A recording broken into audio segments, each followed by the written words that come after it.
All right. We're going to continue on with our holistic look at how to make more money as an expert witness. And one of the ways that we can do that, where I think you can implement a lot of strategies, is to convert more of the leads that you get into actual assignments.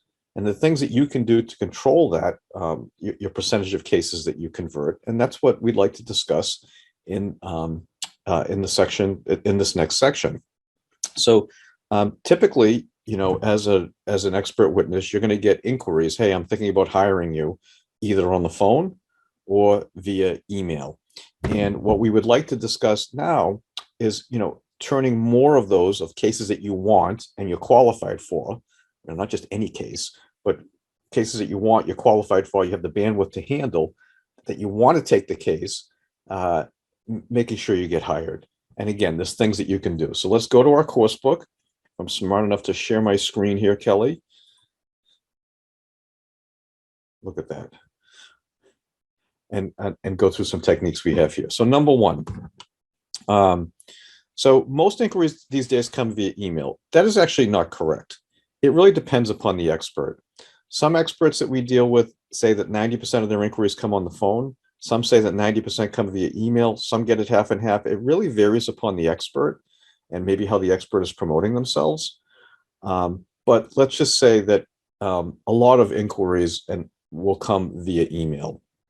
So what you want to do on your email is, you want to make sure you check it at least 5 or 6 times a day, especially if you have a dedicated email to your expert witness practice. And, because the lawyers are looking for somebody who's going to respond to them right away. And that's going to be the next point that we cover too. Your spam folder. I do not understand spam folders. I think that they're pretty good. They're like, 99% effective, not to talk about effectiveness, efficacy or whatnot in a percentage. But every once in a while, some critical email ends up in my spam folder.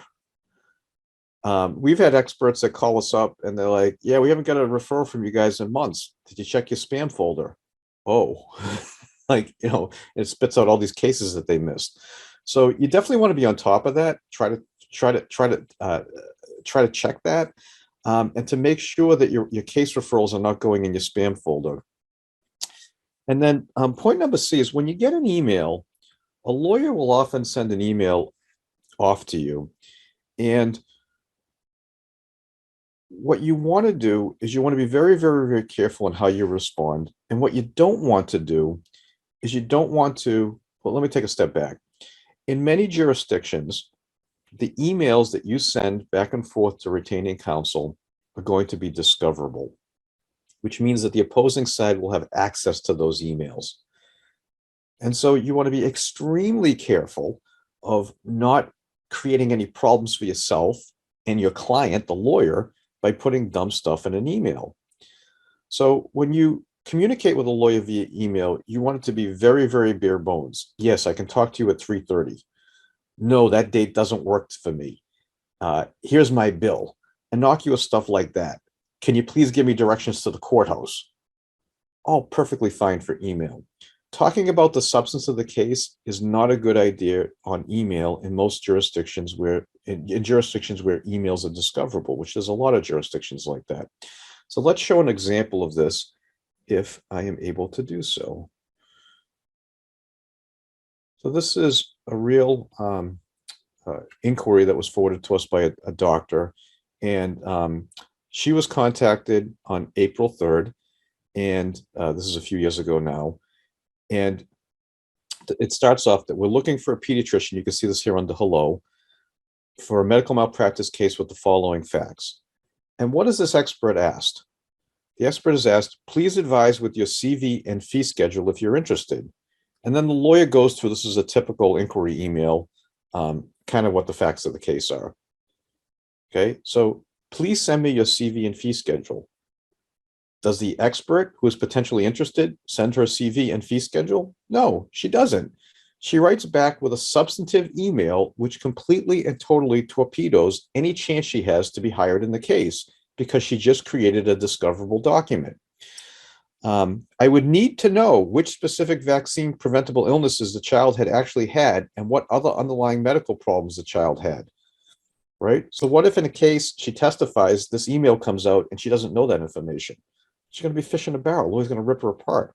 Also, per the CDC guidelines for an at-risk child of 4 years of age, blah, blah, blah.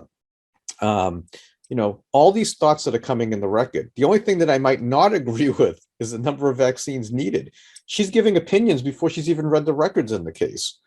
So this is a way to absolutely and totally shoot yourself in the foot. She never heard from this lawyer again.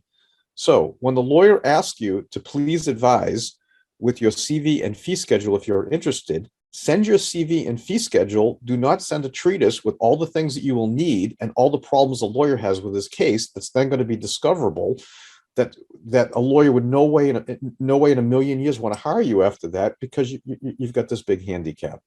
All right. Do not discuss things of substance in discoverable emails to the lawyer.